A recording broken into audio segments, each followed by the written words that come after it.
You guys know the procedure. We're going to continue with lecture now. And so get your notes ready as we move forward.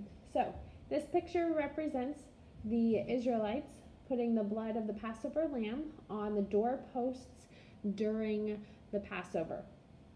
Passover is celebrated because God protected the Israelites from the angel of death and from slavery in Egypt. Passover is celebrated because God protected the Israelites from the angel of death and delivered them from slavery in Egypt. Passover is celebrated because God protected the Israelites from the angel of death and delivered them from slavery in Egypt. One more time. Passover is celebrated because God protected the Israelites from the angel of death and delivered them from slavery in Egypt. We're going to move on to our first dig and drill question. We talked about this in class last time. The approximate date of the Exodus is 1446 BC. So this would be 1446 years before Christ. Next dig and drill question. What did it mean when God declared Abraham to be righteous? God declared Abraham righteous not because of his good deeds, but because of his trust in God's promises. So not works, but faith. Focus question. What is the symbol of God's presence with the Israelites? The tabernacle. The tabernacle is the symbol of God's presence with the Israelites. The tabernacle was the symbol of God's presence with the Israelites. One more time. The symbol of God's presence with the Israelites was the tabernacle. All right, take a look at page 92. And first question is, why was it necessary for the Israelites to sacrifice animals? Let's fix this here. All right, there we go. It was necessary for the Israelites to sacrifice animals to atone for their sins. And atone means to cover or make amends for. So Jesus hadn't come yet, so the Israelites needed a way for their sins to be covered over. Why was it important for the Israelites to take special care in furnishing the tabernacle? Well, every single piece of furniture in the tabernacle told something about God's character, whether it was his holiness or his justice or some other attribute. So every piece of furniture represented God's character. All right, new heading for you to write down. The purpose of the tabernacle. The purpose of the tabernacle was the symbol of God's presence with the Israelites. It was a reminder that the Israelites were to have a relationship with him and to worship the one true God. Now, we have the Holy Spirit. But the tabernacle was to remind the Israelites of God's presence. It was a symbol of God's presence. The tabernacle was a symbol of God's presence. Since you're already on page 92 in your textbook, I want you to take a look at the diagram of the tabernacle. And you'll see some of the materials that were used in the construction of the tabernacle. Ram skin, goat hair, wood, gold, linen, leather, all natural resources, because that's what the Israelites had available to them. And also, they were supposed to use the best of everything. They weren't supposed to use second best for God's tabernacle, because it was his symbol of his presence with the Israelites.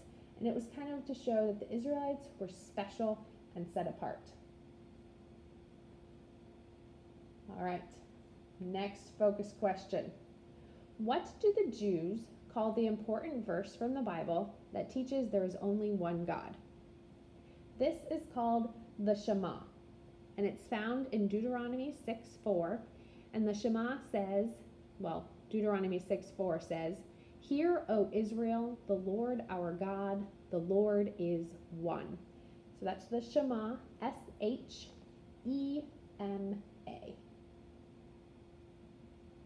So how did the Israelites know that they were a special and chosen nation? God told them. They had the Abrahamic covenant, which told the Israelites they were a special and chosen people. And then the Mosaic covenant told the Israelites how they were supposed to live as God's special and chosen people. Now, this is a long question, but it's okay. The answer is short. Why was it necessary for the high priest to sprinkle blood on the Ark of the Covenant to symbolize the forgiveness of the people's sins every year? This goes back to the word that we've already talked about, atone. To atone for the sins of the people, to cover or to remove the sins of the people. So the reason the blood had to be sprinkled on the Ark of the Covenant was to atone for the sins of the people. All right, new heading, religion.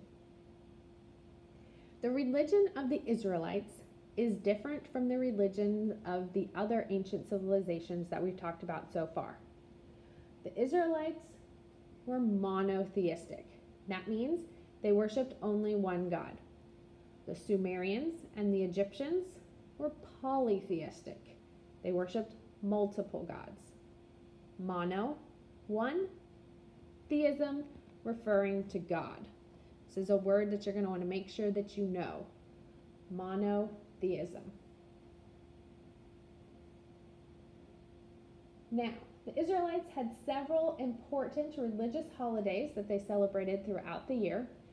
One of them was the Feast of Unleavened Bread, which we also know as the Passover, which was when God passed over the Israelites and spared them from the angel of death.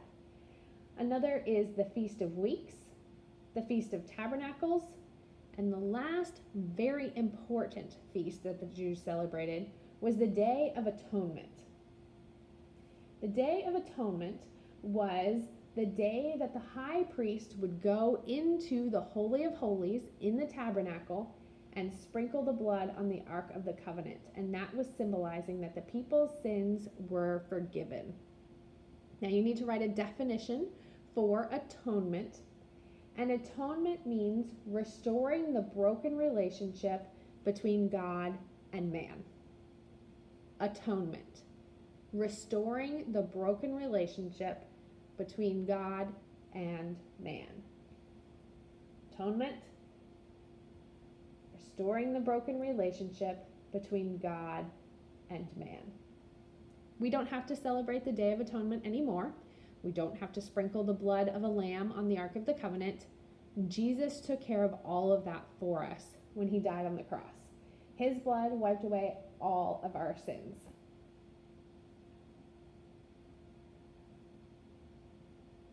We're going to wrap things up here with a couple more dig and drill questions.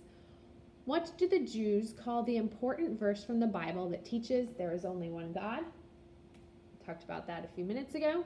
That's the Shema, Deuteronomy 6:4. Here's a chance for you to check your definition of atonement. What is atonement? The restoring of the broken relationship between God and man. Last question. When does the Bible say that the Passover is celebrated? Passover is celebrated on the 14th day of the first month in the Jewish calendar. All right, that's all for now, and I will see you next class.